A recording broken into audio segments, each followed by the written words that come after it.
नमस्कार। आज हम आपको बीएससी सेकंड ईयर में स्लाइडिंग फिलामेंट थ्योरी के बारे में विस्तार से चर्चा करेंगे। उम्मीद है आपको ये टॉपिक पसंद आएगा। तंत्रिका पेशी संधि की अनोखी विरूपण, रेखीय विरूपण आप देखिए। Any plate sarcoplasm completely, muscle cells का न्यूक्लियस, माइलिन शीथ, एक्सॉन। उसी तरह से ये मसल्स फाइबर, ये इनके बैंड्स, एक्सोन, आर्च का मोचन, ये तंत्रिका पेशी संधि का सार्कोडेमा को विद्युतीकरण करने की घटनाओं का आरेखिक निरूपण।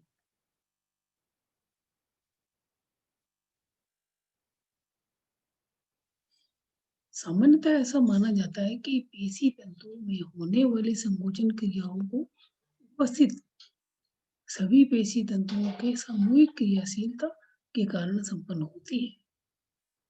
अपनी सभी प्रकार के पेशियों में कंकालीय पेशी तंतु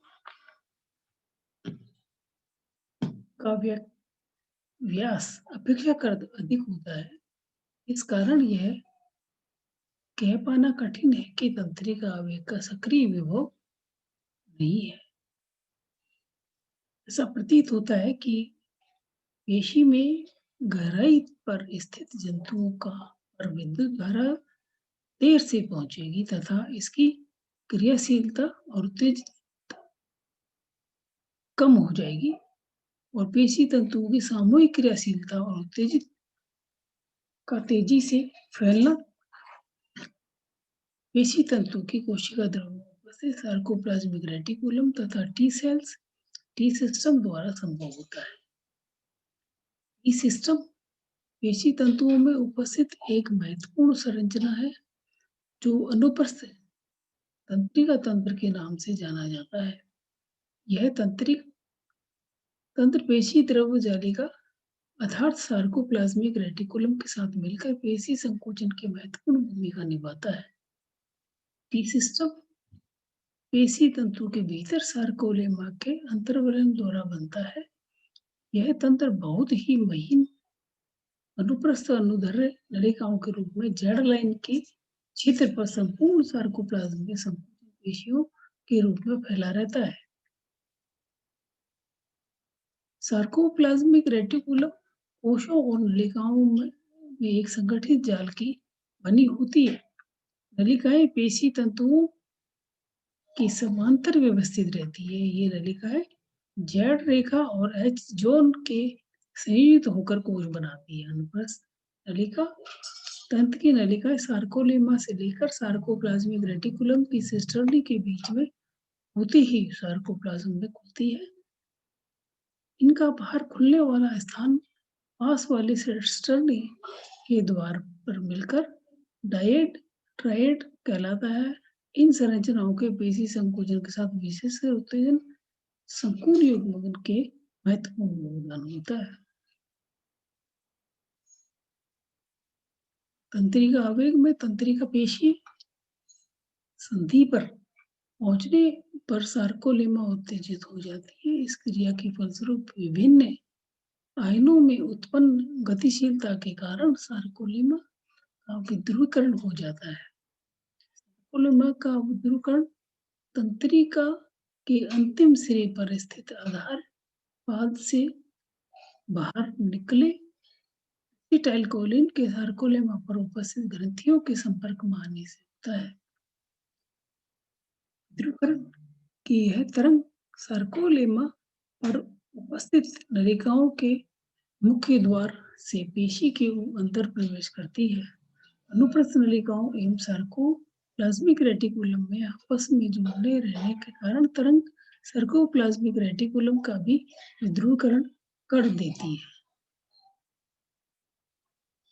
इसी तरह से स्लाइडिंग फिलामेंट थ्योरी में पेशी संकुचन का अपसर्ग के सूत्र सिद्धांत अंतरामूलक सिद्धांत स्वतंत्र रूप से एएफ हक्सले और डिडेरेंक ने प्रस्तुत किया था। इसके अनुसार पेशी तंतु में उपस्थित प्राथमिक एवं द्वितीय सूत्र एक दूसरे पर समर्पण अथवा स्लाइड करते हैं, जिससे ऐच्छिक पेशियों की लंबाई में परिवर्तन होता है। ऐसा देखा गया कि संकुचन और तन्यता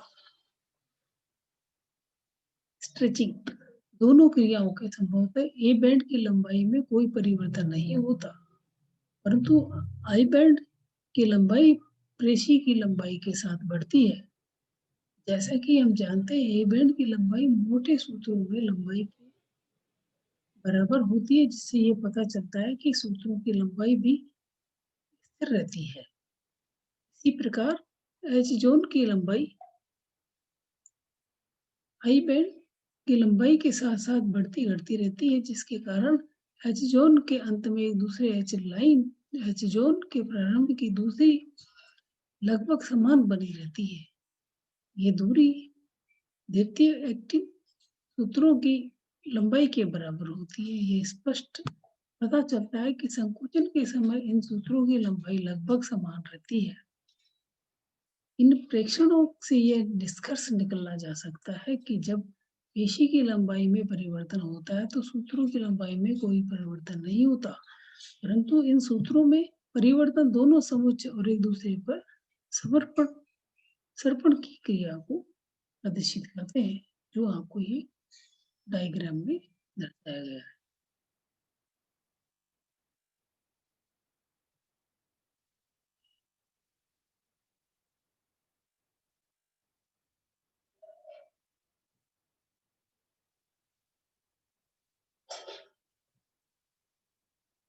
ये 4 तरह की ये active myosin, calcium ion, depolarisation of SR two membrane, ये वो क्रिया है जो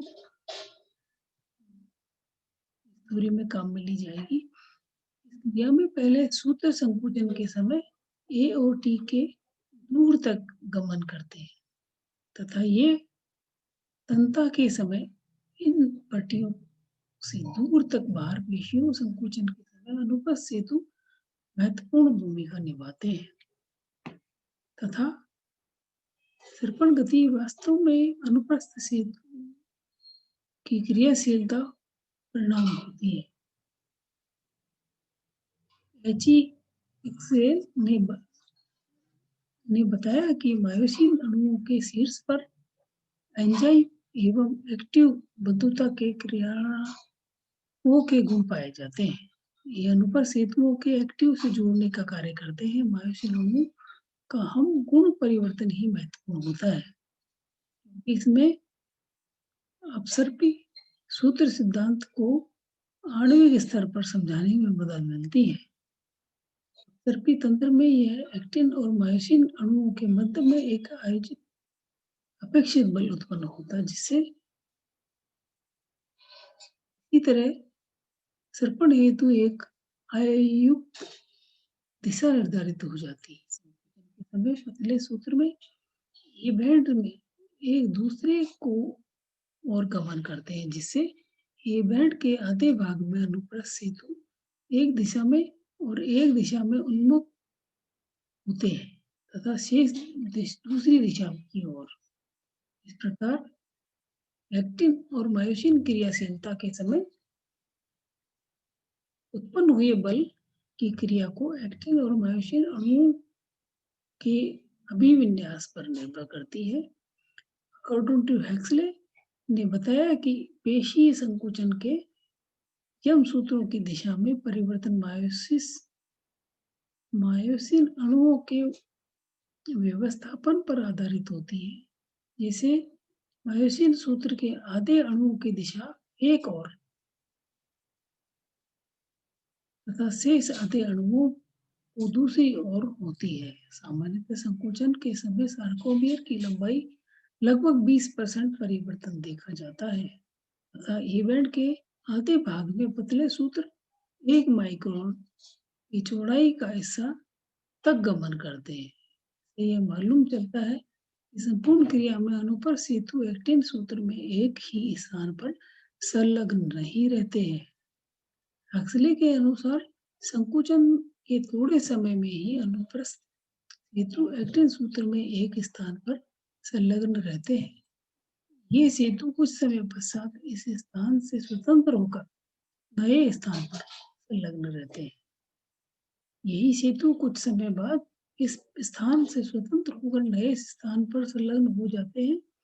इसके अलावा प्रत्येक स्थान पर जगह-जगह एक्टिन और अनुप्रस्थ सेतु आपस में क्रिया करते हैं। यहाँ पर एक्टिन और अनुप्रस्थ सेतु आपस में क्रिया करते हैं। यहाँ पर एटीपी का एक अणु टूटता है।